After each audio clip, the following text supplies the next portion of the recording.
आज के इस अध्याय में हम लोग द्वितीय आंग्ल मराठा युद्ध के विषय में बात करेंगे, जो 1803 से 1805 ईस्वी के मध्य लड़ा गया।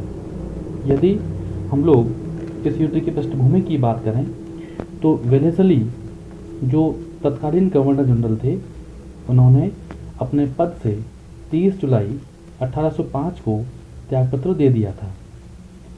वेलेस्ली फ्रांसीसियों का घोर विरोधी था। वेलेस्ली भारत में समस्त भारतीय शासकों का प्रभाव नष्ट करने के उद्देश्य से अपनी नीतियों को लेकर आया था। ईस्ट इंडिया कंपनी ने लॉर्ड वेलेस्ली को नवीन उद्देश्यों के साथ भारत का गवर्नर जनरल बनाकर के भेजा और उसी का यह उद्देश्य था कि भारत से फ्रांसीसियों का प्रभाव समाप्त कर दिया जाए। इसके अलावा भारत में देशी रियासतों पर दबाव बनाकर उनसे ऐसी संधि वह स्थापित करना चाहता था जिससे देशी रियासतों के शासक ईस्ट इंडिया कंपनी पर पूर्ण रूप से निर्भर हो जाएं, या कहें उनकी संप्रभुता समाप्त हो जाए और वे अपने राज्य में केवल नाम मात्र के शासक बने रहें। सारा नियंत्रण ईस्ट इंडिया कंपनी का उसके पास में चला जाए। ऐसी संधियां इतिहास में सहायक संधियों के नाम से जानी गईं और लॉर्ड वेलेस्ली का नाम इन संधियों के साथ हमेशा हमेशा के लिए जुड़ गया। भारत की 3 प्रमुख शक्तियों में निज़ाम समाप्ति की ओर था। उसके उपरांत अगला निशाना टीपू सुल्तान को बनाया गया। तत्कालीन अधिकांश भारतीय राज्य पहले ही निर्बल हो चुके थे।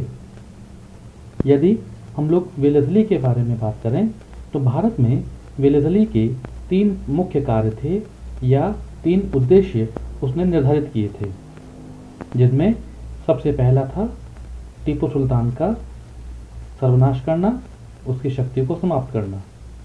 दूसरा था निज़ाम के फ्रेंच दल को भंग कर वहाँ ईस्ट इंडिया कंपनी के लोगों की नियुक्ति करवाना। और तीसरा मराठों की समाप्ति के लिए पूना की मराठा सरकार पर पूर्ण नियंत्रण स्थापित करना। इस कार्य के लिए आवश्यक था कि दौलत राव शिंदे की शक्ति को क्षीण करके उसे उत्तर भारत की ओर भेज दिया जाए। इसीलिए वेलेस्ली ने अपना विख्यात सब्सिडरी सिस्टम, जो सहायक संधि या सहायक प्रथा के नाम से जानी जाती है, उसे आरंभ किया। इस समय भारतीय शासकों को अपनी सेवाएं पश्चिमी शैली के अनुसार संगठित करने, विशेषकर अपने तोपखाने को उन्नत बनाने और पर्याप्त प्रशिक्षित पैदल सेना के द्वारा इसको पुष्ट करने की धुन सी सवार होने लगी। भारतीय लोग इस काम में अकुशल थे। इन फ्रेंच सेना नायकों की सेना के सैनिक विशुद्ध भारतीय थे, लेकिन फिर भी इन सेनाओं को फ्रेंच सेनाएं कहा जाता था। भारतीय शासकों के लिए सभी यूरोपियन एक जैसे ही थे। वे उनमें भेद नहीं जानते थे। उनके लिए तो सभी यूरोपियन टोप वालों की जाति के थे। उनके हिसाब से सभी यूरोपीय गोरे सैन्य विद्या में समान रूप से निपुण थे। भारत में कलहग्रस्त भारतीय शासकों में सत्ता संतुलन बनाए रखने वाली कोई प्रधान सत्ता ही नहीं थी। कोई भी शासक इस समय विदेशी सहायता के बिना अपने अस्तित्व की रक्षा नहीं कर सकता था। सन 1800 में दौलत राव शिंदे की सेनाओं का यशवंत राव होलकर की सेनाओं से युद्ध आरंभ हुआ। उत्तर भारत में महादजी सिंधिया की विधवाओं ने दौलत राव के विरुद्ध मोर्चा खोल रखा था। शिंदे के उत्तरी क्षेत्र का प्रबंधक लकवा लाड भी उनके साथ हो गया था।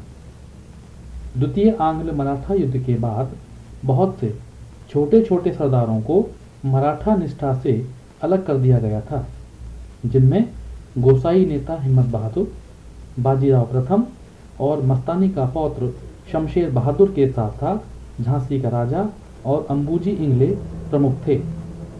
1804 में मॉलकम को रेजिडेंट का दायित्व सही ढंग से नहीं निभाने के कारण पद से हटा दिया गया। 1801 में दौलतराव शिंदे और सर्जेराव घाटगे ने यशवंतराव होलकर को हराकर उज्जैन और इंदौर पर अपना अधिकार स्थापित किया। यशवंतराव होलकर ने अपने भाई काशीराव होलकर को बंदी बना लिया और उसे सेंधवा में रख दिया। यशवंतराव होलकर ने हार कर महाराष्ट्र की ओर भागते समय ही दौलतराव शिंदे के प्रदेश अहमदनगर, गोंडा और जंबगांव को जमकर लूटा और उसे जलाकर नष्ट कर दिया। 1802 में यशवंतराव होलकर ने अंतिम गांव, जिसको हड़पसर के नाम से भी जानते हैं, वहां के युद्ध में दौलतराव की एक सेना को परास्त किया।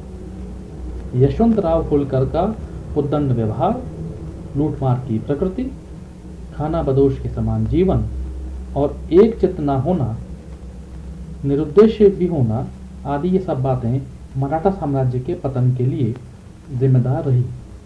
1803 में वेलेस्ली ने बाजीराव द्वितीय से बसई की संधि होलकर के विरुद्ध बाजीराव के विरोधियों के नियंत्रण के लिए की। संधि के बाद वेलेस्ली ने विरोधियों को एक तरफ कर दिया। बाजीराव द्वितीय को अपने नियंत्रण में कर लिया गया। अब एकमात्र बचे ब्रिटिश विरोधी दौलतराव शिंदे के विरुद्ध युद्ध छेड़ दिया गया। गायकवाड़ ने 29 जुलाई 1802 को पृथक संधि के द्वारा ब्रिटिश सुरक्षा प्राप्त की। यशवंत होलकर ने 1802 में बाजीराव द्वितीय पर आक्रमण किया। बसई की संधि के द्वारा वेलेस्ली ने बाजीराव द्वितीय पर से दौलतराव शिंदे के संरक्षण को पूरी तरह से समाप्त कर दिया। यह इसलिए किया गया ताकि वह पेशवा ही दौलतराव शिंदे के साथ नहीं होगा तो कोई भी मराठा क्यों दौलतराव का साथ देने के लिए आएगा।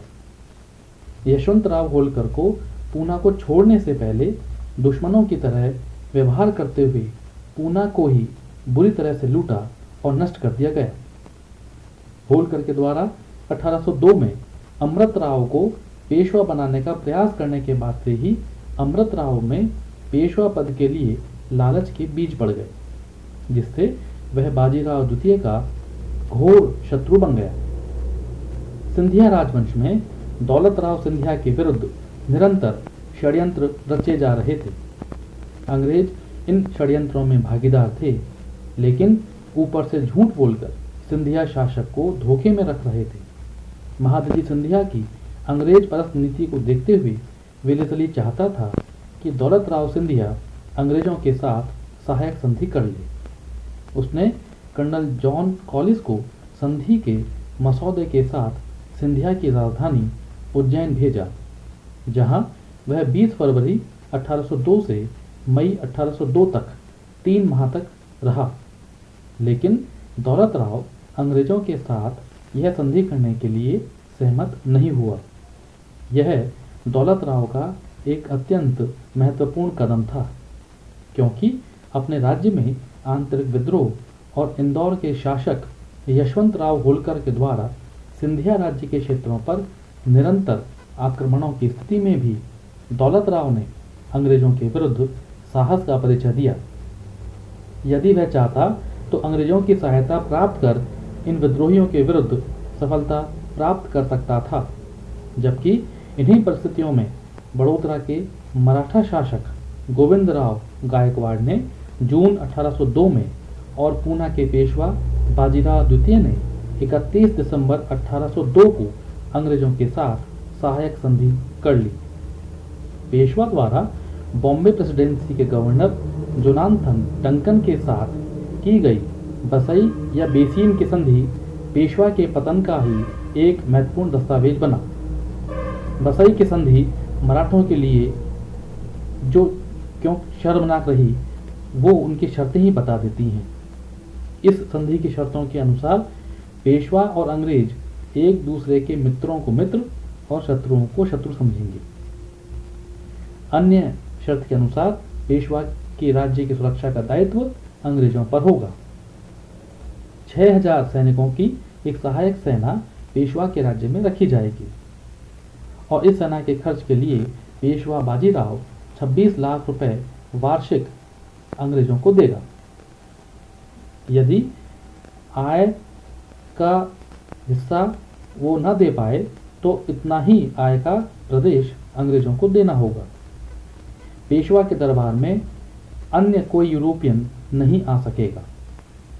पेशवा को निजाम के साथ तनाव की स्थिति में अंग्रेजों का निर्णय स्वीकारना पड़ेगा और पेशवा अंग्रेजों और गायकवाड़ के बीच हुई इस संधि को स्वीकार करेगा। साथ ही पेशवा अंग्रेजों से बिना विचार विमर्श किए अन्य राज्यों के साथ न तो युद्ध कर सकेगा और न ही संधि कर सकेगा।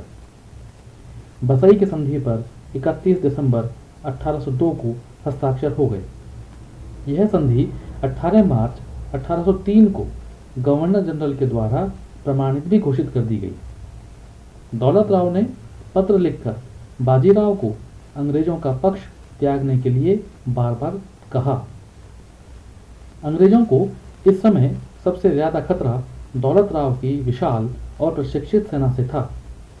7 अगस्त 1803 को लेक ने कानपुर से दौलत राव के विरुद्ध अभियान आरंभ किया। 3 सितंबर 1803 को पेरोन ने विश्वासघात कर अचानक ही शिंदे की सेना का परित्याग कर दिया। 5 सितंबर 1803 को लेक ने अलीगढ़ पर अधिकार स्थापित किया। 14 सितंबर 1803 को लेक ने दिल्ली में प्रवेश किया और सम्राट से मुलाकात की। 24 सितंबर 1803 को मराठे असई के युद्ध में परास्त हुए। 1 नवंबर 1803 को दौलत राव शिंदे लासवाड़ी में परास्त हो गया।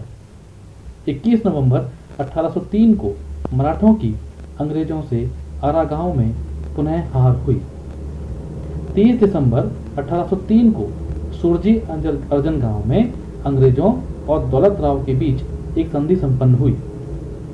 इसके अलावा 27 फरवरी 1804 में बुरहानपुर की संधि भी हुई। ग्वालियर के पास संबलगढ़ में मराठों ने अप्रैल से मई 1805 के मध्य एक सभा का आयोजन किया। 5 अक्टूबर 1805 को मुस्तफापुर की संधि हुई। अगस्त 1803 के आरंभ में शिंदे और भोंसले का अंग्रेजों से युद्ध आरंभ हुआ। इस युद्ध का नेतृत्व विलेजली ने किया। अहमदनगर पर विलेजली के आक्रमण के समय दौलत राव के यूरोपीय अधिकारियों ने अंग्रेजों से पैसे लिए और दौलत राव को धोखा देकर अंग्रेजों से मिल गए। भोंसले जालनापुर के पास दौलत राव शिंदे के साथ हो गया। 6 सितंबर 1803 से झड़पें आरंभ हुई जो 24 सितंबर को असई के युद्ध में परिवर्तित हुई। दौलत राव की ओर से गोपाल राव भाऊ और भोसले की ओर से विट्ठल पंत बख्शी सेना के चीफ कमांडर या प्रधान सेनापति रहे। बाद में दौलत राव शिंदे के 9 यूरोपीय अधिकारी और कुछ सैनिक गद्दारी करके अंग्रेजों के साथ मिल गए। ग्वालियर का शासक दौलत राव सिंधिया मराठा संघ का सर्वाधिक शक्तिशाली सरदार रहा और उसके पास एक बड़ी अनुशासित सेना थी। यद्यपि अंग्रेजों ने मराठा पेशवा बाजीराव द्वितीय के साथ बसई की संधि की, लेकिन उनका मुख्य उद्देश्य सिंधिया शासक को सहायक संधि करने के लिए बाध्य करना था। गवर्नर जनरल लॉर्ड वेलेस्ली ने कर्नल कॉलिंस को इस आशय के साथ दौलत राव सिंधिया के पास भेजा कि वह बसई की संधि की शर्तों पर सिंधिया की अनुशंसा प्राप्त करे। सिंधिया ने अंग्रेज प्रेसिडेंट कॉलिंस को विशेष महत्व प्रदान नहीं किया। फिर भी कॉलिंस ने अपने उद्देश्य की पूर्ति के लिए दौलत राव के समक्ष स्वयं को प्रस्तुत किया। उसने सिंधिया को आश्वस्त किया कि अंग्रेज होलकर के साथ उसके झगड़ों को सुलझाने में मदद करेंगे और यह भी कहा कि आप बसई की संधि को स्वीकार करें और अंग्रेजों के साथ एक पृथक संधि भी करें। सिंधिया ने होलकर के मुद्दे को नीचे बताते हुए अंग्रेजों के प्रस्ताव पर विचार करने के लिए कुछ समय की इजाज़त चाहिए। कॉलिंस ने सिंधिया को अंग्रेजों की निष्ठा के प्रति हर तरह से आश्वस्त करने का प्रयास किया, लेकिन सिंधिया ने इसे अंग्रेजों का कर्तव्य समझा। दौलत राव सिंधिया तक विभिन्न सूचना तंत्रों के माध्यम से अंग्रेजों की गतिविधियों के समाचार पहुंच रहे थे। जब उसे ज्ञात हुआ कि लॉर्ड वेलेस्ली अपनी सेना सहित पहुंच गया है, तो दौलत राव सिंधिया को अंदेशा हुआ और उसने सुरक्षा की दृष्टि से अन्य मराठा सरदारों भोसले, गायकवाड़ और होलकर से अपना संपर्क स्थापित किया। लॉर्ड वेलेस्ली दौलत राव सिंधिया की कूटनीति पर निरंतर नज़र बनाए हुए था। उसने कॉलिंस के माध्यम से सिंधिया को यह संदेश भिजवाया कि वह अपनी सेना सहित उत्तर भारत अर्थात ग्वालियर लौट जाए।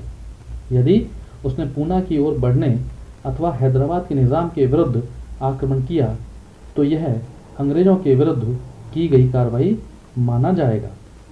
वेलेस्ली ने इसी प्रकार का संदेश नागपुर के मराठा सरदार रघुजी भोसले की ओर भी भेजा।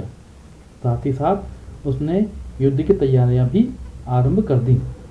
यही नहीं, उसने सिंधिया के विरुद्ध सभी छोटे बड़े मराठा सरदारों का समर्थन हासिल करने का भी प्रयास आरंभ किया। उसने उत्तर भारत में ब्रिटिश सेनापति जनरल लेक को भी योजनाबद्ध तरीके से तैयार रहने के लिए कहा। 4 जून को अकोला महाराष्ट्र के पास में मलकापुर नामक स्थान पर सिंधिया और रघुजी भोसले की मुलाकात हुई। कॉलिंस ने दोनों मराठा सरदारों पर अपना दबाव बढ़ाया और इसी तरह दौलत राव सिंधिया ने 4 जुलाई 1803 तक का समय निकाला और इसी दिन सिंधिया, भोसले और कॉलिंस की मुलाकात हुई।